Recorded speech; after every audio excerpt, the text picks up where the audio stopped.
Today we're going to be talking about forgiveness, and I jokingly said last week, that this might be a hard one for you to want to go to, especially if you've got somebody in your life that you're really struggling with. But what I saw as a counselor over and over and over again, that on a regular basis, what I had to deal with clients to get them past depression, to get them past anxiety, to get them past relational issues and all that is to get them to the point where they could get to where they understand forgiveness and live out their life in forgiveness and accept forgiveness and give out forgiveness for those who need forgiveness. And it's important. It's so important that and it's so important, and people know that it's so hard.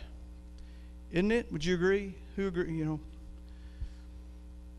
I had somebody tell me this week, there's just certain things that would happen that I just know in my head right now that it would be very, very, very hard for me to forgive that person. The Hebrew people knew it was hard to forgive. Matter of fact, if you were living back in Jesus' day, they even made up a rule for it. They go, look, here's what, I know forgiving's hard, you just got to forgive 3 times. Just 3 times. If somebody messes with you, it's 3 strikes and you're out. And that's the way they did it. So Jesus is sitting around one day and he's talking to his disciples and he's telling them how important it is to forgive people and to love people. And Peter, the one that was always sticking his foot in his mouth, and the only one that jumped out of the boat, and the one who cut off the ear but then went and hid, and the rooster crowed, all that kind of stuff. Peter, Peter, we can relate to Peter so well. Peter thought, this is my chance to show off. And he goes, okay, Jesus, remember, you only have to forgive 3 times. So Peter looks at Jesus and he goes, so how many times, Jesus, do we need to forgive really? How about 7 times?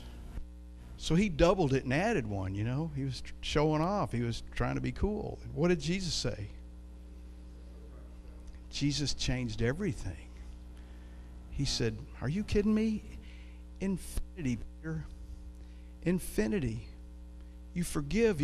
You've got to forgive if you want to have a relationship with the Father. You've got to forgive if you want to have peace. You've got to forgive if you want to have the joy that passes all understanding. You've got to forgive if you're going to have contentment. You've got to forgive if you want to live out that life in faith.